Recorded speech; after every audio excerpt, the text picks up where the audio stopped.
Marriage and Venus यानी कि शादी और शुक्र को लेकर के बहुत से वीडियोस अवेलेबल हैं आज के समय पे और तकरीबन सभी में यही कहा जा रहा है कि अगर आपकी शादी में कोई भी समस्या है तो आपको वीनस यानी कि शुक्र की रेमेडी करनी चाहिए। क्यों? क्योंकि शुक्र शादी का कारक है।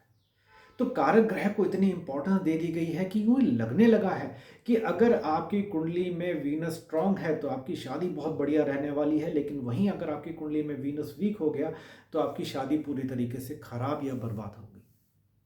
और अगर ऐसा सच्चाई में होता तो जिनकी भी कुंडलियों में वीनस उच्च का है यानी कि एग्जॉल्टेड है उन सभी की शादियां बहुत अच्छी होती, और जितने भी लोगों की कुंडली में वीनस डेबिलिटेटेड है यानी कि नीच का है उन सभी की शादियां बहुत ही बुरे तरीके से खराब होती।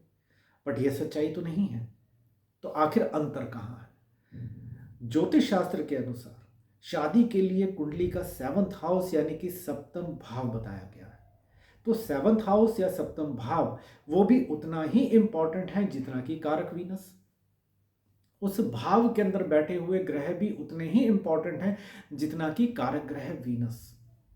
और वहीं अगर हम सप्तमेश की बात भी करें तो सप्तमेश यानी कि सेवंथ लॉर्ड वो कुंडली के किस भाव में गया, किस राशि में बैठा हुआ है और किन ग्रहों के साथ संबंध बना रहा है, उन सभी का रोल भी उतना ही इंपॉर्टेंट है जितना कि कारक ग्रह वीनस का है।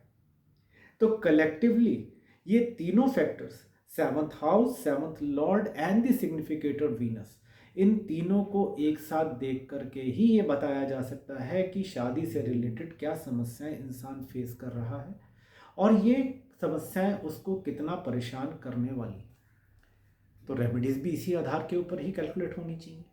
बट रेमेडीज को लेकर के हमने अपने पहले वीडियो में ही यही कहा है कि कुंडली के अंदर सबसे इंपॉर्टेंट है योग, कि शादी से रिलेटेड आपकी कुंडली में क्या योग बन रहे हैं और उन योगों के फलित होने का समय डिफाइन करेगा आपकी दशा।